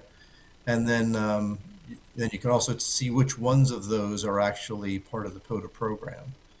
So I see Laramie Research and Extension Center, and I see a couple of other things here, but indicated in there's only one park that's in the POTA system that's in Laramie, and that is Yep. the Wyoming That is the Wyoming Territorial Territorial Prison State. Prison. Yep, that one. Yes, Yep. that is the prison that once held the infamous outlaw Butch Cassidy Oh, no a kidding. How long about time that? ago. That's right, and a lot of hams pull off the interstate because this is right near I-80, and go to the parking Okay. lot and set up and and activate Yeah. That one we Well, know about. it looks like that's all there is because it's a tiny, tiny little spot. So yeah, yeah, There you go. So Like they I've may been not have saying, numbered the one at the university. yeah, like I've been saying, Wyoming's just got way too much land, man. You guys need to divide that up a little bit. Yeah, Oh, we yeah. have I'm lots of looking to room. We see have on lots this of room map where for the windmills. university is. Where, if I'm looking at Laramie and I see I-80 comes through, goes north through the city, and then goes out again, where's the university with respect to, say, 80, for The example? university is okay. You'll see I-80 come in from the west, and it bends around and goes south. If you go Yep. straight east from that bent portion that's going south, then you'll hit the university. Okay, got it. Okay, I see a parking area there, but yeah, it's not indicated as yeah, it's not indicated there Mm. as a park. So even though it might be managed by the things that by the state, whatever state park commission or whatever you have, it's really up to the mapping rep then to determine whether it would actually qualify and get it put as part of the system. Yes. Well, So for the it would mapping be rep, fun you need because we'd be state. able to get the students out there to do STEM education and to teach them Sure. about E&M and ham radio. Yeah, yeah. In fact, it's up. The state mapping reps are the ones that are responsible for taking a look at a proposed park and making sure it fits all of their criteria to make it a valid park. And then if it does and it's not part of the system, then they could add it. I've actually been responsible for providing information for about 6 or 7 new parks in the state of New Jersey that weren't part of the system. That I did the research, provided all the information to the mapping rep, and then he wound up adding those parks a few weeks later. This sounds like an assignment for me. I should do that. There you go. all right. Hey, let me Yeah, ask Alan this question, yeah. and Brett, I think you've done this. Meteor scatter. Have you guys been working any meteor scatter? Well, I'll tell you an interesting fact. I'll tell you an interesting fact. When I was in college, I worked for the U.S. Army at Fort Monmouth in New Jersey, and I spent 2 summers studying the effects of meteor scatter communications and looking at its military applications for it. I've never Yeah. done it on the ham radio side of things, but I did study it from the military applications for it. Well, there is a meteor scatter QSO party going to be hitting here this weekend, December the 12th Okay. and 13th. So I don't know. So so I don't know. I guess that's what VHF, UHF, right? I've never It's worked meteor typically scatter. Yeah, it's typically VHS, typically 50 megahertz to, so basically 6 meters and 2 meters is about kind of the frequency range where Okay. it's most effective. But I'm surprised that, I guess it's been too many years since I looked at them. This is 40 years ago when I did some of this research. And there are a couple of times a year where you get these meteor showers. The Yeah. big one is the Leonids meteor shower. That's like the end of the summer. But then Yeah. maybe there's Well, one coming up that's target this well, for. Go ahead, Brett. December is usually a meteor shower called the Geminids, Okay. and it can be pretty dense here in Wyoming because we have dark skies. You can see them in December, Yeah. and Yeah. I wouldn't be surprised if that's the occasion for the party. I haven't Yeah. done much in the way of meteor scatter, but it would be a great time to try. So Sure. Well, say, what do we do here? Do you point your beam a certain direction, say north and low, or do you put any elevation on it? well, it's the meteors where they kind of burn up in the atmosphere is in that 60 to 90 mile range, above Hmm. basically about where the ionosphere is. So it's kind of the same thing that you would typically do for HF. You want that takeoff angle. What's interesting though is that when these meteoric particles hit the atmosphere and they burn up and they create this trail of ions, right? That's really what becomes your reflector, okay, to re-radiate the signal. But it dissipates over time, and it might only last a few hundred milliseconds or less, or sometimes a little more, Hmm. depending on how big the particle was. But what's interesting is that the trails, the way they are oriented, the reflector, if you will, it's not going to be on axis to where the signal is going to be received. So if you think about it, it's not going to be a straight line like when we communicate now, we'll go up to the ionosphere and go straight down. and you really your beam heading is right in line to where the transmitter and receiver are. When you go meteor scatter, it's actually little clouds, if you will, on either side of the direct line path. So the signal is received essentially off axis, and you can't predict when it happens. It just happens. But that's one of the things that the military was interested in, is that it would be impossible to direction find the source of the transmission, because the apparent source coming off the meteor trail is not the same as the direct source, the direct line, the direct path. So it's kind of interesting that way. Mm. But like I said, these things you're typically sending like a beacon or a message to see if that gets received, and that gets received, and something gets sent back quickly. But it's not a voice type thing typically. It's more like an FT8 or FT4 or some other digital mode that can quickly exchange some information while the trail lasts. Yeah, as I understand it, it's mostly done sort of at the high end of HF or the very low end of VHF. So it's like 10 meters or 6 meters. And the protocol that as far as I know, they're using something like, say, MSK 144. Yeah, which it's got to be something very quick. Yeah, but they're using a the trails don't last long, so it's got to be a quick interaction. Yep. And you can do that. I mean, MSK 144 is in WSJTX, so if you're set up to do FT8, you're set up to do this already. Okay. And so you can participate in the QSO party. I'm just taking a look for this on the web. Yes, it looks like that. It looks like the Geminids peak next week. That must be why. And so, Mm-hmm. And this is actually a good website that shows how to do this at hamsci.org /MSQP for Meteor Scatter QSO Party. So if you're interested in this, here it is. Okay, all of the information is here on how they're setting up to do this, and they are using MSK 144. Got the protocol right, and again, you can do this. You can definitely do this using using WSJTX. Yeah, Bill just put in a chat room about Rob Suggs in for NNT. It has some great videos about media scatter. So there's a link in the chat room if you'd like to check that out. Yeah. Oh yeah. There was a company in Kent, Washington that actually built for commercial applications some actual meteor scatter equipment. And the company was called Meteor Communications Corporation. They were in Kent, Washington. This is again going back into the early 80s, which is when I was kind of doing the research on this, because I traveled out to visit those guys. But I don't know if they're still in business or not, but because there was a commercial application for it that throughout actually the western part of the country, they used a system called SNOTEL, which stood for Snowpack Telemetry. And there was a bunch of remote transmitters and data collection sites throughout the western part of the country, and then 2 polling sites. I forget where they were. One was in Washington. I think the other one was in Colorado. And they would just send out polling signals, and then whatever trails happened to light up a particular sensor, that sensor would send back its data in terms of temperature, snowpack, or whatever. And within the course of a few hours, they could poll all these sites and get all that information.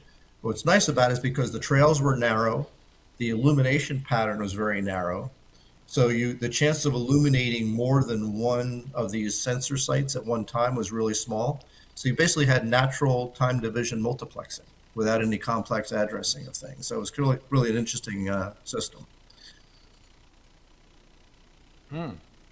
Yeah. Now, I understand the military also set up large facilities for troposcatter. Yeah, that could be like billboard-sized antennas to do troposcatter. I don't know. That's probably older. Yeah, I wouldn't doubt it. Yeah, of course that would be up in the VHF range. That wouldn't be be a different entire different ball of wax technically.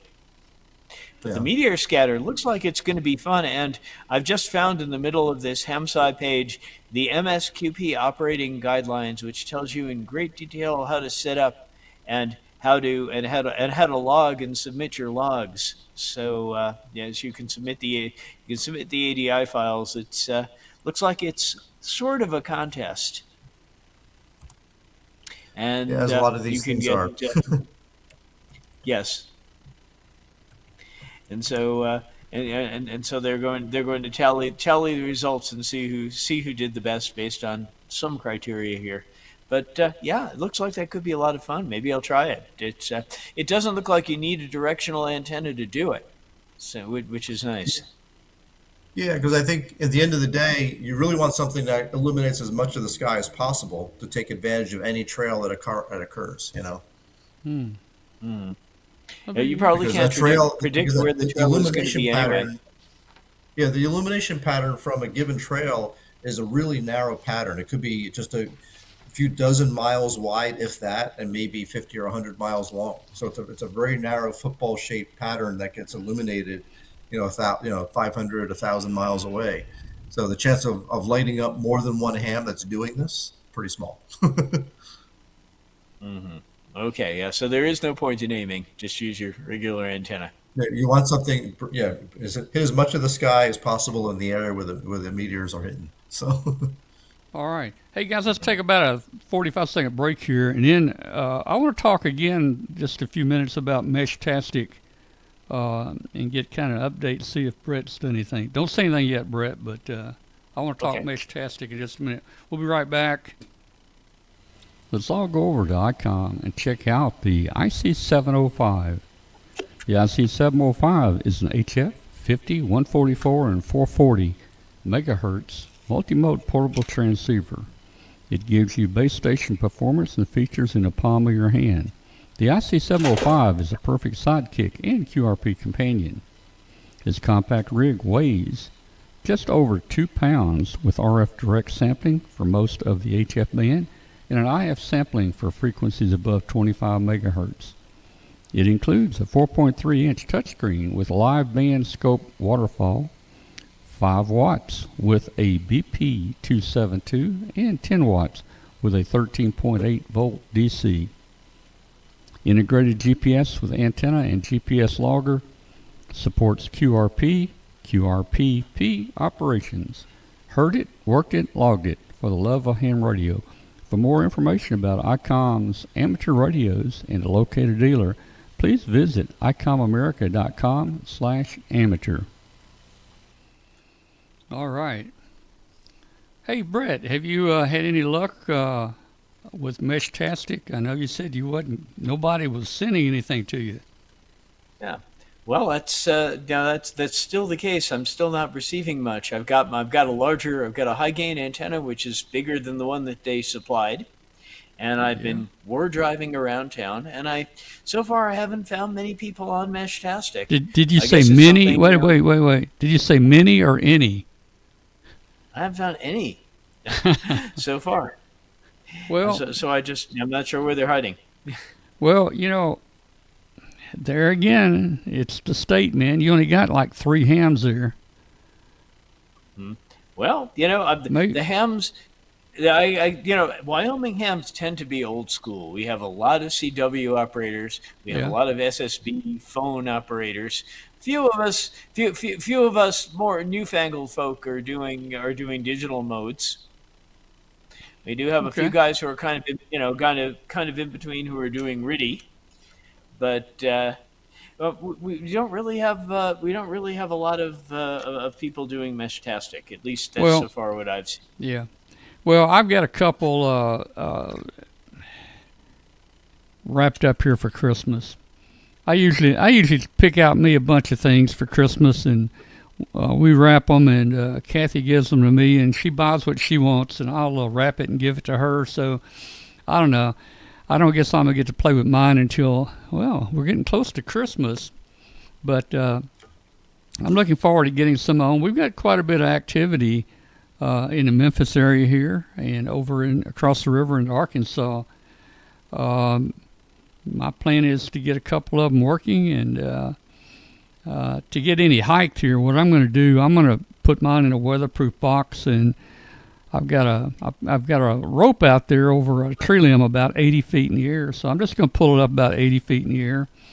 And since it's going to be in a tree, I'm not sure about if I can solar charge it. It's going to have a 3,000 milliamp battery in it, but I'm going to need to charge that battery. So I might get some sun up there. I don't know. I have to figure out how to position the cells with it hanging from a rope, or I may just have to run some twisted pair up to it and put the power source down at the bottom. But I'm looking forward to it, just to kind of experiment with it.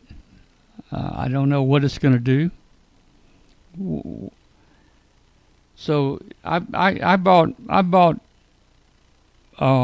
basically a kit that had the case and the antennas and the boards and the battery and all that. So you're starting from scratch here. You just bought the, what is that? Is it built on a Pi? This is this is built on an Arduino or an ESP32. Oh yeah, ESP32. Okay. Which can be an Arduino. It could be a lot of things actually. Yeah. And this has got the Meshtastic software installed on it, and it's got the LoRa radio chip built into it.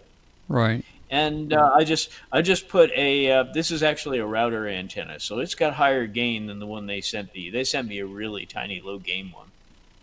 Yeah. And well, as you can see, it's working, but it's not detecting anything because there isn't anybody in my area to mesh with. I'm thinking of buying a couple of more of these boards, maybe putting one up on the roof and seeing if I can get people interested in meshing with me. But right now, there's just not activity in my area, which is, means I've got to make it happen. So maybe I will. Yeah. What about you, Alan? You played any with it or Meshtastic? I have never played with Meshtastic. I guess I fall into that category of Brett said of the old school guys. I'm more of a CW and single sideband guy. I haven't even done any of the more modern digital modes like FT8 and things like that. I think the last digital mode I played with was PSK31 about 20 years ago. Yeah, well, I'm even more older. I'm a 5U4, 2E26, 807, 813 guy. Well, as you can see from the from my backdrop here, I definitely do use FT8, and it's a lot of fun. Yeah. It's especially a lot of fun on field day. It was great because it was totally shooting fish in a barrel. I was just, I was making QSES as fast as I could possibly, and it was just never a moment when I couldn't contact someone, which was great fun. And I was demonstrating that to the other members of the club, and most of them were appreciative, but some of them scoffed at it and said, "Bah humbug." Well, have you tried I don't have anything against it. I just don't do it. Yeah, I don't have anything against it. It's just something I haven't tried. Have you tried the FT8 that does the automatic contacts? You don't have to be there. I have loaded up that software, but it really takes all the fun out of it. You can literally walk away and your computer can work as many countries and as many people isn't as that can. cool? You turn it on in the morning, go to work, come back, and you've got DXCC, man. Yeah. What's annoying is when you work them and you realize that they're just a bot. It just doesn't feel like any sort of achievement. Yeah. On the other hand, I've worked actual people who I've met, and that's been a lot of fun. Some people that like Josh Nass. What's his call? KS6 NAZ from California. I remember he was working QRP on the beach in California, and I managed to work him, and he was kind of surprised that someone was working him from Wyoming. Yeah. Well.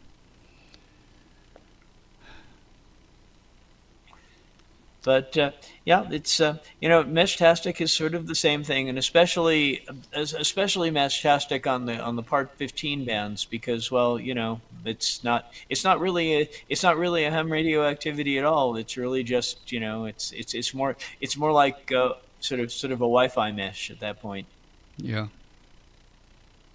You don't need a license. You can just sort of play with it.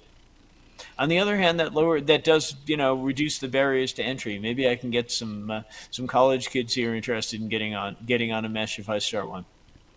Well, you Yeah, should be able set up to. a mesh through the university or something. Yeah. Yeah, well, the thing I'm surprised at is that I've driven by the university dorms with the setup that I just held up, and surprisingly, I'm not getting any signals from the dorms. Hmm. I would think that if there's any place I'd find it, it'd be there, but so far, maybe I haven't been in the right place at the right time, but I haven't seen anything. Is Yeah. there an amateur radio club in the university? The university does have an amateur radio club. It has a lot of members who aren't part of the university or are only sort of loosely associated with the university. But when you mention Meshtastic so far, you get a lot of blank stares. People in that particular club haven't been trying it yet. Well, sounds At like you need to Dayton, on the educate other them. hand, the one place where I really saw Meshtastic come alive was Dayton. At Hamvention, because there was a critical mass of people who all wanted to know about things that were being announced with little messages over Meshtastic, like, "Hey, we're going to launch a balloon," or "Hey, there's a forum starting in such and such a place." So that really worked, but I think you need a critical mass. Yeah, it Well, sounds you that would way. Yeah. think, some people occasionally work, mesh tastic through an airplane it goes over. I mean, I Hmm. guess no airplanes fly over Wyoming. Oh, actually, a lot of airplanes fly over Wyoming. I was monitoring it just this evening when I was waiting for my wife to come home from a trip, and there was plenty of activity. All right, that was a joke. All But right. we are somewhat of a flyover state in that not that many of the planes land here. Yeah. So I guess that's true. But on the other hand, if you take a look here,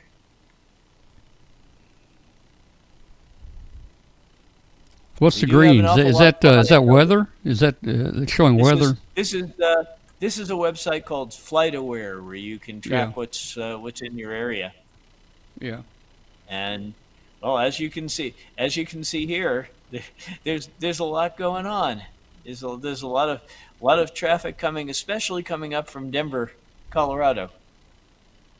Yeah. I bet you if you pull that map down to Venezuela right now, you won't see anything hardly. Maybe a couple. Hmm. Venezuela, well, I don't know. I have no idea what the what happened there with the threat of the threat of Well, various things. what I'm saying is, if you look at that map for Venezuela, you're not going to see any aircraft over the entire country. You might see one or two aircraft, but it's a swarm going around it. Let's see what it looks like. I think you're going down there now. Maybe. Well, Where are you? let's That's pull that Mexico. out. That's Mexico. Slide it on down to Venezuela. Okay, I'll try to pull. Yeah, How far you're it'll almost zoom there. out. You're almost there. Go Almost up a little. there. Well, I don't know what we got. We Here got we that, are. looks like we got Gotta some. wait. Looks like we got some collisions fixing to happen here. Okay, there's Bogota. Okay, where are we? I, I'm zoomed way out. yeah, that's the United States here. Yeah, push it up to the Okay, top so left. Keep going. Keep yeah, going. yeah, there isn't much going on over. Keep going. And if you look Keep where my keep mouse cursor keep. is, Yeah. there we are. I'm Keep. zooming in on There you Venezuela. go. There you go. That's Venezuela. Top. Doesn't seem to be Top. much activity there. Yeah. You're correct. It There looks like a there isn't. no-fly zone to me. Yeah. It looks Yeah. like a no-fly zone. Yep. That's what it looks like. All right.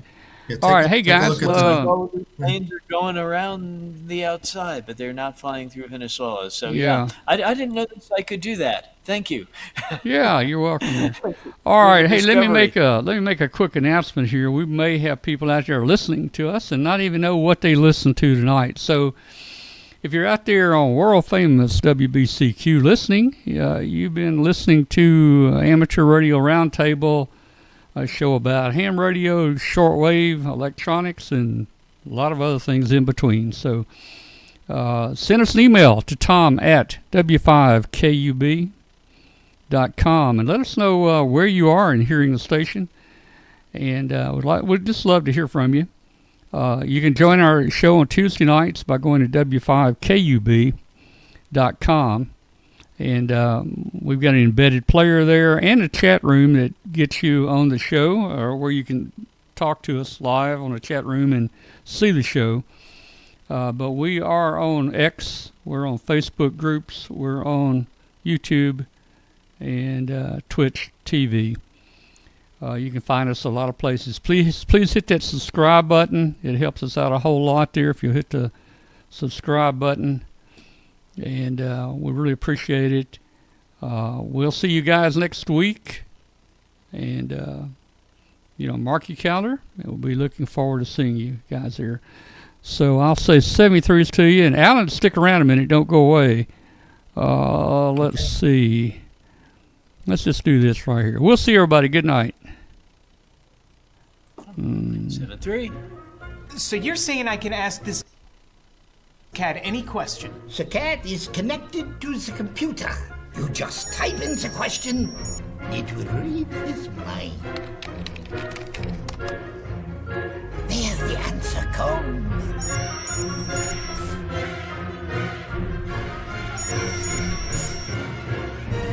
You're the man! I've been looking for this for weeks.